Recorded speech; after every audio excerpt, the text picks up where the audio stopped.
Hello students, welcome to my YouTube channel.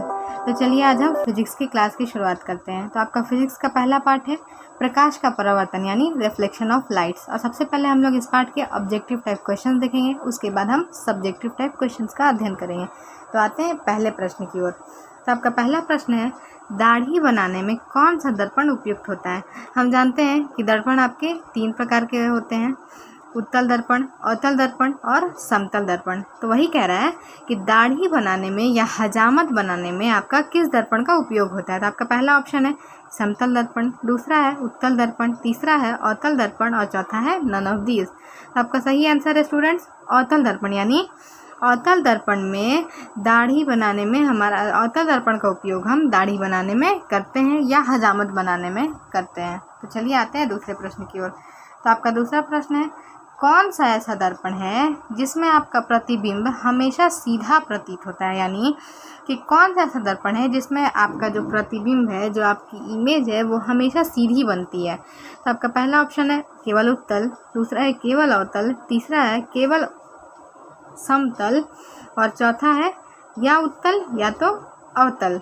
तो आपका सही आंसर है 4 ऑप्शन नंबर उत्तल या समतल, यानी समतल में तथा उत्तल में इन दोनों ही दर्पण में आपका प्रतिबिंब जो होता है वो हमेशा सीधा बनता है। समझ में आ गया। अब चलते हैं नेक्स्ट प्रश्न की ओर। तो आपका तीसरा प्रश्न है, अवतल दर्पण से परावर्तन के पश्चात किरण किस बिंदु से होकर गुजरती है। देखिए कह रहा है कि जब प्रकाश की किरण अवतल दर्पण से परावर्तन करती है तो परावर्तन के पश्चात जब वो किरण लौटती है तो वो किस बिंदु से होकर लौटती है। तो आपका पहला है सी, यानी कि प्रकाशीय केंद्र कहते हैं सी को, और दूसरा है एफ को कहते हैं हम वक्रता केंद्र। अब आता है पी यानी कि ध्रुव, और 4 है प्रकाशीय केंद्र तथा फोकस के बीच। समझ गए। तो आपका सही है फोकस कहिए या वक्रता केंद्र कहिए। तो आपका सही आंसर है अवतल दर्पण से परावर्तन के पश्चात जो आपकी प्रकाश की किरण होती है वो आपका प्रकाशीय केंद्र एवं फोकस के बीच से होकर गुजरती है। समझ में आ गया। अब आते हैं नेक्स्ट क्वेश्चन की ओर। तो आपका क्वेश्चन नंबर 4 है, यदि किसी अवतल दर्पण की फोकस दूरी f तथा वक्रता त्रिज्या r हो तो आपका जो इक्वेशन बनेगा या जो आपका संतुलन होगा वो किस प्रकार होगा। तो पहला है f बराबर 1/2, दूसरा है f बराबर 2r, तीसरा है f बराबर 3r/2 एंड f4 है f बराबर 0। तो आपका सही आंसर है f बराबर 1/2, यानी अवतल दर्पण की फोकस दूरी और वक्रता त्रिज्या के बीच जो संबंध होता है वो f बराबर 1/2 होता है। चलिए अब हम आते हैं नेक्स्ट क्वेश्चन की ओर। तो आपका क्वेश्चन नंबर 5 है, गोलीय दर्पण में फोकसांतर एवं वक्रता त्रिज्या के बीच जो संबंध है वो कैसा होता है। यानी जो आपका गोलीय दर्पण होता है उसमें जो फोकसांतर यानी कि f और वक्रता त्रिज्या r के बीच कैसा संबंध स्थापित होता है। तो आपका पहला ऑप्शन है r बराबर 2f, दूसरा ऑप्शन है 2, तीसरा ऑप्शन है f बराबर r/2 और चौथा ऑप्शन है r बराबर f/2। तो आपका सही आंसर है f बराबर r/2, यानी जो आपकी फोकस दूरी होती है वो वक्रता त्रिज्या के आधी होती है गोलीय दर्पण में। समझ में आ गया। अब चलते हैं नेक्स्ट क्वेश्चन की ओर। तो आपका क्वेश्चन नंबर 6 है, प्रकाश का वेग न्यूनतम होता है। यानी इन चारों जो आपकी स्थिति दी हुई है उसमें प्रकाश का वेग जो है वो किस में न्यूनतम होता है। तो आपका पहला है निर्वात में, दूसरा है जल में, तीसरा है वायु में, चौथा है कांच में। तो आपका सही आंसर है कांच में, यानी कि प्रकाश का वेग सबसे न्यूनतम कांच में होता है और सबसे अधिक निर्वात में होता है। तो आपका 7वां प्रश्न है, किसी दर्पण में हमेशा वस्तु से छोटा प्रतिबिंब प्राप्त होता है। यानी कौन सा ऐसा दर्पण है जिसमें जो आपकी इमेज होती है वो हमेशा वस्तु से छोटी होती है। तो आपका पहला ऑप्शन है समतल, दूसरा है उत्तल, तीसरा है अवतल और चौथा है नन। तो आपका सही आंसर है उत्तल। यानी देखिए पहले भी मैंने बताया, पिछले क्वेश्चन में था कि उत्तल दर्पण में हमेशा जो वस्तु का जो प्रतिबिंब होता है वो सीधा बनता है, और यहाँ पे देखिए एक और बात जान लीजिए कि उत्तल दर्पण में वस्तु का प्रतिबिंब सीधा एवं वस्तु से छोटा बनता है। यहाँ लिखा है ना कि कौन सा ऐसा दर्पण है जिसमें वस्तु का प्रतिबिंब हमेशा छोटा बनता है। तो आपका उत्तल दर्पण में वस्तु का प्रतिबिंब छोटा बनता है तथा सीधा बनता है। अब आते हैं नेक्स्ट प्रश्न की ओर। तो आपका क्वेश्चन नंबर 8 है, किसी उत्तल लेंस की फोकस दूरी हमेशा होती है, यानी जो उत्तल लेंस होता है उसकी फोकस दूरी को हम किस में मेज़र करते हैं, पॉजिटिव में, निगेटिव में या पॉजिटिव नेगेटिव दोनों में। तो आपका सही आंसर है +v यानी पॉजिटिव, दूसरा है निगेटिव, तीसरा है पॉजिटिव नेगेटिव दोनों और तीसरा है निगेटिव पॉजिटिव। आपका सही आंसर है पॉजिटिव, यानी उत्तल लेंस की जो दूरी होती, फोकस दूरी होती है वो हमेशा पॉजिटिव में ही मेज़र की जाती है, यानी प्लस में ही मेज़र की जाती है। समझ में आ गया। अब आते हैं नेक्स्ट क्वेश्चन की ओर। तो आपका क्वेश्चन नंबर 9 है, किसी वस्तु का अवतल दर्पण द्वारा बना प्रतिबिंब आभासी, सीधा एवं वस्तु से बड़ा पाया जाता है, तो वस्तु की स्थिति कहाँ पर होनी चाहिए। कह रहा है कि अवतल दर्पण में अगर कोई प्रतिबिंब आभासी, सीधा एवं वस्तु से बड़ा बनता है तो वह वस्तु किस स्थान पर होगी, दर्पण के किस स्थान पर होगी। तो आपका पहला ऑप्शन है वक्रता केंद्र पर, दूसरा है वक्रता केंद्र के परे यानी कि वक्रता केंद्र के पार, तीसरा है मुख्य फोकस तथा वक्रता केंद्र के बीच और चौथा है दर्पण के ध्रुव तथा मुख्य फोकस के बीच। ध्रुव यानी P, मुख्य फोकस यानी F। समझ गए। तो आपका आंसर होगा दर्पण के ध्रुव एवं मुख्य फोकस के बीच, यानी अवतल दर्पण में अगर हम किसी वस्तु को ध्रुव एवं मुख्य फोकस के बीच रखते हैं तो उस वस्तु का जो प्रतिबिंब है वो आभासी, सीधा एवं वस्तु से बड़ा बनेगा। समझ गए।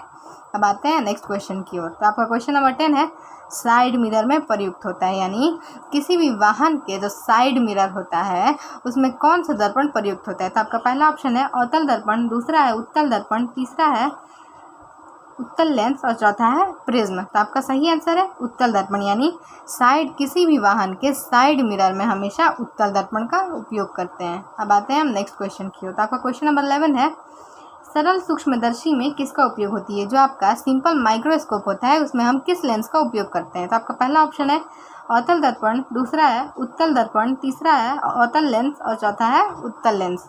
तो आपका सही आंसर है उत्तल लेंस, यानी सरल सूक्ष्मदर्शी सिंपल माइक्रोस्कोप में हम उत्तल लेंस का उपयोग करते हैं। अब आते हैं हम नेक्स्ट क्वेश्चन की ओर। आपका क्वेश्चन नंबर 12 है, जब प्रकाश की किरण हवा से कांच में प्रवेश करती है तो वह मुड़ जाती है, यानी जब प्रकाश की किरण हवा से कांच यानी कि सघन से विरल माध्यम में प्रवेश करती है तो वह किस दिशा में मुड़ती है। तो आपका पहला ऑप्शन है अभिलंब से दूर, दूसरा ऑप्शन है अभिलंब के निकट, तीसरा है अभिलंब के समांतर और चौथा है नन ऑफ दीज। तो आपका सही आंसर होगा अभिलंब के निकट, यानी कि जब कोई प्रकाश की किरण हवा से कांच की ओर आती है तो वो अभिलंब की ओर झुक जाती है, यानी कि अभिलंब के निकट कहिए तो यानी अभिलंब की दिशा में मुड़ जाती है। समझ गए। अब आते हैं हम नेक्स्ट प्रश्न की ओर। तो आपका क्वेश्चन नंबर 13 है, समतल दर्पण द्वारा बना प्रतिबिंब कैसा होता है। तो आपका पहला ऑप्शन है वास्तविक, दूसरा है काल्पनिक, तीसरा है दोनों यानी वास्तविक एवं काल्पनिक और चौथा है नन ऑफ दीज। तो आपका सही आंसर है समतल दर्पण द्वारा बना प्रतिबिंब हमेशा काल्पनिक होता है, और जब कोई प्रतिबिंब काल्पनिक होगा तो वो जो उसकी प्रकृति होगी वो हमेशा सीधी होगी, यानी समतल दर्पण में भी जो प्रतिबिंब होता है वो हमेशा सीधा एवं काल्पनिक बनता है। अब आते हैं नेक्स्ट क्वेश्चन की ओर। तो आपका नेक्स्ट क्वेश्चन है, प्रकाश के परावर्तन के कितने नियम हैं। जो आपका रिफ्लेक्शन ऑफ लाइट है उसके कितने टाइप है। तो आपका पहला ऑप्शन है 1, दूसरा है 2, तीसरा है 3 और चौथा है 4। तो आपका सही उत्तर है 2, यानी प्रकाश के परावर्तन के 2 नियम है। अब हम जब सब्जेक्टिव टाइप क्वेश्चन पढ़ेंगे तो उसमें जानेंगे कि प्रकाश का परावर्तन क्या है और उसके नियम कौन कौन से हैं। ठीक है। अब आते हैं नेक्स्ट प्रश्न की ओर। तो आपका क्वेश्चन नंबर 15 है, किसी दर्पण से वस्तु का प्रतिबिंब बनता है, यानी किस दर्पण में वस्तु का प्रतिबिंब जो है वो बड़ा बनता है, यानी वस्तु से बड़ा बनेगा। इसका मतलब बड़ा बनता है का अर्थ क्या हुआ, जो वस्तु है उससे अपेक्षाकृत अधिक बड़ा बनेगा उसका प्रतिबिंब। तो ऐसा कौन से दर्पण में होता है। तो आपका पहला ऑप्शन है समतल दर्पण, दूसरा है अवतल दर्पण, तीसरा है उत्तल दर्पण और चौथा है नन ऑफ दीज। तो आपका सही आंसर है अवतल दर्पण, यानी अवतल दर्पण में हमेशा जो वस्तु का प्रतिबिंब होता है वो वस्तु से अपेक्षाकृत बड़ा होता है। समझ गए। अब आते हैं नेक्स्ट क्वेश्चन की ओर। तो आपका क्वेश्चन नंबर 16 है, एक गोलीय दर्पण द्वारा बने प्रतिबिंब का आवर्धन m ऋणात्मक है तो इसका अर्थ क्या है कि प्रतिबिंब कैसा होगा। तो देखिए, हम जब सब्जेक्टिव क्वेश्चन पढ़ेंगे तो हम जानेंगे कि आवर्धन क्या है। अभी बस आप इतना ही जानिए कि कह रहा है गोलीय दर्पण द्वारा बने प्रतिबिंब का आवर्धन m, आवर्धन को जो डिनोट किया जाता है वो m से किया जाता है। आवर्धन ऋणात्मक है यानी निगेटिव में, तो इसका क्या अर्थ है कि प्रतिबिंब कैसा होगा। तो आपका पहला ऑप्शन है उल्टा, दूसरा ऑप्शन है सीधा, तीसरा ऑप्शन है वस्तु से छोटा और चौथा ऑप्शन है नन ऑफ दीज। तो आपका सही आंसर है उल्टा, यानी अवतल दर्पण द्वारा किसी गोलीय दर्पण द्वारा बना प्रतिबिंब का आवर्धन ऋणात्मक है तो वो जो प्रतिबिंब होगा वो आपका उल्टा होगा। समझ गए?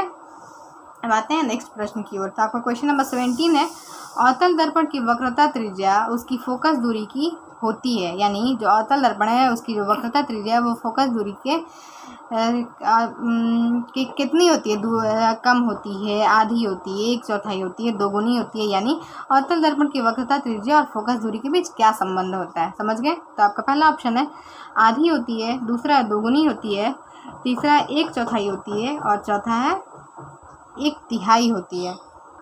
तो आपका सही आंसर है दोगुनी होती है, यानी अवतल दर्पण में वक्रता त्रिज्या r और फोकस दूरी f के बीच जो संबंध होता है वो कैसा होता है? तो आपका होता है वक्रता त्रिज्या और फोकस दूरी जो है, वक्रता त्रिज्या उसकी फोकस दूरी के दोगुनी होती है। समझ गए? अवतल दर्पण में जो वक्रता त्रिज्या होती है वो फोकस दूरी की दोगुनी होती है। समझ गए? अब आते हैं हम नेक्स्ट क्वेश्चन की ओर। तो आपका नेक्स्ट क्वेश्चन है, उत्तल दर्पण द्वारा बना प्रतिबिंब कैसा होता है? यानी जो उत्तल दर्पण द्वारा बना प्रतिबिंब जो होता है उसकी प्रकृति कैसी होती है? तो आपका पहला ऑप्शन है वास्तविक एवं उल्टा, दूसरा है वास्तविक एवं सीधा, तीसरा है आभासी एवं उल्टा, चौथा है आभासी एवं सीधा। तो आपका सही आंसर है आभासी एवं सीधा। आभासी को काल्पनिक भी कहेंगे। तो समझ गए? अवतल दर्पण का जो प्रतिबिंब होता है वो आभासी यानी काल्पनिक एवं हमेशा सीधा बनता है। देखिए एक बात ध्यान रखिए कि अगर किसी भी वस्तु का प्रतिबिंब अगर काल्पनिक होता है तो वो हमेशा सीधा होगा, और अगर वास्तविक होता है तो उसका प्रतिबिंब उल्टा होता है। ठीक है? तो फ्रेंड्स, आज के इस वीडियो में आपका ऑब्जेक्टिव टाइप क्वेश्चन पूरा होता है। अब अगली वीडियो में हम इसी पार्ट के सब्जेक्टिव टाइप क्वेश्चन देखेंगे। तो आपको कैसी लगी मेरी वीडियो? अगर अच्छी लगी हो तो इसे लाइक कीजिएगा, शेयर कीजिए और सब्सक्राइब कीजिएगा। Thank you.